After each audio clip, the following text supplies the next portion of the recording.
जरा आप लोग अपने स्रोत से भी पता कीजिएगा कि कौन पिटिशनर है, किसके पिटिशन के कारण कोर्ट ने इस तरह का निर्णय दिया। आपको पता चल जाएगा कि भारतीय जनता पार्टी का क्या लिंक है उससे।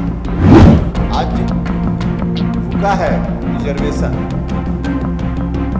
इसके लिए सबसे ज्यादा सेलिब्रेट कौन कर रहा है? आप बीजेपी नेताओं के घर में व्यक्तिगत रूप से जाइए तो पता चल जाएगा कि आज कौन सेलिब्रेट कर रहा है इस बात को लेकर।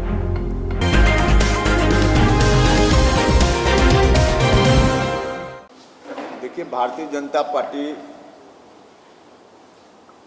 का दो चेहरा है।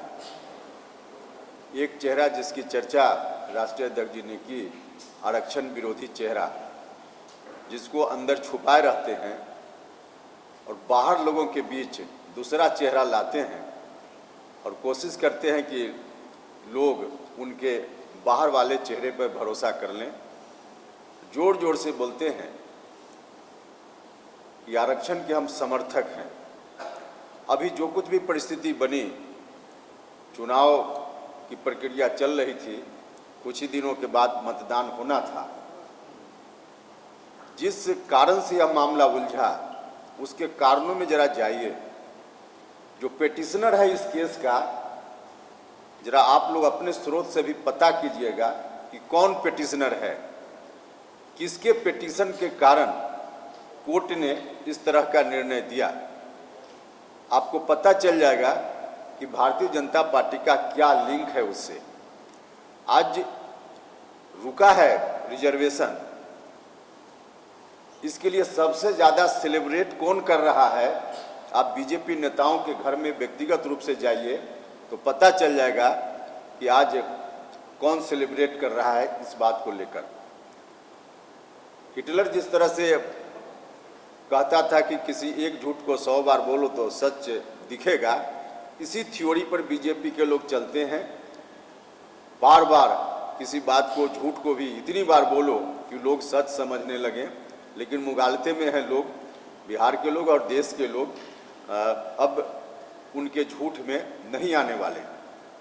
दूसरी चीज कि भारतीय जनता पार्टी का रवैया पुराना है, जिसकी चर्चा राष्ट्रीय अध्यक्ष जी कर रहे थे कि आरएसएस के नेता ने क्या कहा है रिजर्वेशन के बारे में।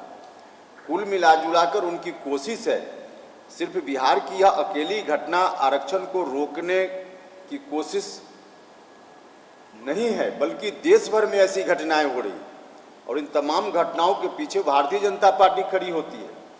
और उनका प्रयास है कि धीरे धीरे उलझाते उलझाते जो 27% ओबीसी का आरक्षण केंद्र सरकार की नौकरियों में है, उसको भी किसी तरह से हम उलझा दें और कोर्ट के माध्यम से उसकी समीक्षा का भी रास्ता निकाल दें। जो बीजेपी के लोग बार बार बोलते हैं कि समीक्षा होनी चाहिए, तो चाहते हैं कि 27% जो रिजर्वेशन है उसको भी समीक्षा के दायरे में डायरेक्ट बीजेपी या सरकार के माध्यम से लोग नहीं कर सकते हैं, क्योंकि जनता के बीच दूसरा चेहरा परोसना चाहते हैं।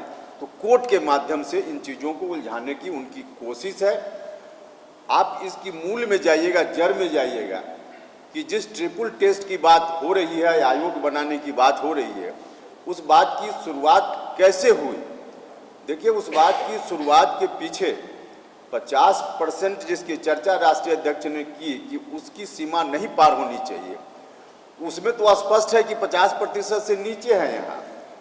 लेकिन उसके अतिरिक्त ट्रिपल टेस्ट में कोर्ट ने जो कहा, जो आधार बना कोर्ट के इस तरह की बात को करने के लिए, वो आधार कहाँ से बना?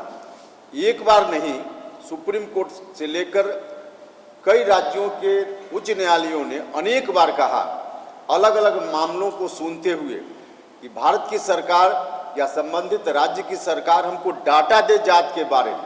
रिजर्वेशन जिनको दे रहे हैं उनके बारे में डाटा दीजिए। डाटा इनके पास नहीं है, नया फ्रेश डाटा नहीं है, फ्रेश डाटा जुटाना नहीं चाहते हैं और इसके पीछे भी इनकी मंशा साफ नहीं है, वरना डाटा लोग जुटाते।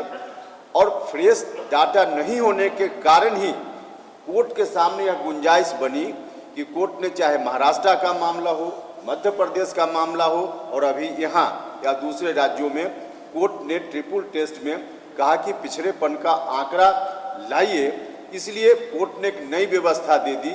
अगर इन लोगों ने आंकड़ा दे दिया होता, सेंसस 10 साल पर होता है हमारे यहाँ, उस सेंसस के साथ जात की गिनती भी कराते रहते तो कोई अलग से आंकड़ा जुटाने के लिए कोई कमीशन की जरूरत ही नहीं पड़ती।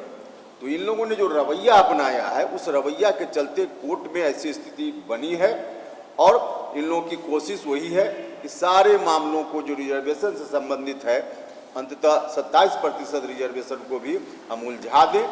तो यह इनकी कोशिश है। लेकिन ध्यान रखें भाजपा के लोग, बिहार में अभी जो चुनाव रुका है, बिल्कुल नीतीश कुमार जी का कमिटमेंट है, जब तक रिजर्वेशन ठीक से फिर नहीं आएगा तब तक चुनाव नहीं होगा। अति पिछड़ा भाइयों के रिजर्वेशन को सुनिश्चित किए बिना बिहार में चुनाव नहीं होगा। राज्य सरकार को कानूनी तरीके से जो भी कदम उठाना होगा राज्य की सरकार उठाएगी, लेकिन बिना अति पिछड़ों के रिजर्वेशन या जिन वर्गों के लिए रिजर्वेशन बिहार की सरकार ने, नीतीश कुमार जी ने दिया है, उनके रिजर्वेशन के बिना कोई चुनाव नहीं होगा। रिजर्वेशन के साथ ही चुनाव होगा।